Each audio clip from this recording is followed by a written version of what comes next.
Hello, family. I want to welcome you all to today's Inspirational Vitamin. I want to share two scriptures for you.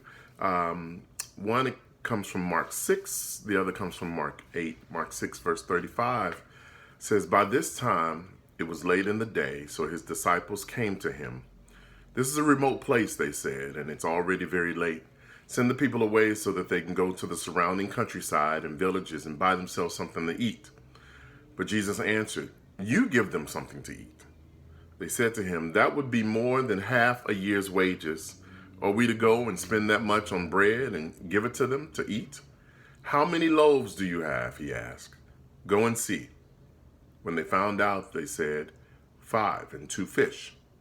Then Jesus directed them to have all the people sit down in groups on the green grass. So they sat down in groups of hundreds and fifties. Taking the 5 loaves and the 2 fish, and looking up to heaven, he gave thanks and broke the loaves. Then he gave them to his disciples to distribute to the people. He also divided the 2 fish among them all. They all ate and were satisfied, and the disciples picked up 12 basketfuls of broken pieces of bread and fish. The number of men who had eaten was 5,000. Then we move 2 chapters later, in verse 8, or chapter 8, verse 1, says, "During those days, another large crowd gathered. Since they had nothing to eat, Jesus called his disciples to him and said, 'I have compassion for these people. They have already been with me 3 days and have nothing to eat. If I send them home hungry, they will collapse on the way because some of them have come a long distance.' His disciple answered, 'Well, Jesus, you remember you fed 5,000, so I'm sure you can feed the—'" No, that's not what they said. That's not what they said. They said, "But where in this remote place can anyone get enough bread to feed them?" They'd forgotten. Jesus said, "How many loaves do you have?" 7, they replied.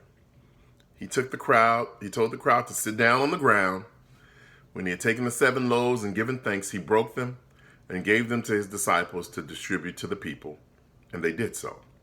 They had a few small fish as well. He gave thanks for them also and told the disciples to distribute them. The people ate and were satisfied. Afterward, the disciples picked up 7 basketfuls of broken pieces that were left over. About 4,000 were present. And you probably know where I'm going here.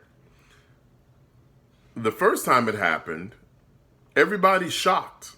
Everybody's amazed. It was a miracle of God. Short time later, they're in the same predicament. But the disciples had forgotten about the miracle that they had seen God do. And my question is, how often do we forget? How often have we been in a situation that God provided for us, whether it be financially, spiritually, emotionally, mentally, with our marriage, with our children, with our job, right? With our finances. I don't know if I said that already. With our emotions, with our purity. How many times has God provided for us in that moment? And then, but later on, something similar happens and we freak out. We're anxious. We're stressed. And it's because we've forgotten of the power of God. And the wild part about it is this is less people the second go round. They actually have more loaves and more fish than they had the first time. And so I want to just encourage us today to not forget the miracles we have seen. Allow that to motivate and invigorate us when we're faced with challenges, when we're faced with struggles. Remember how powerful God is.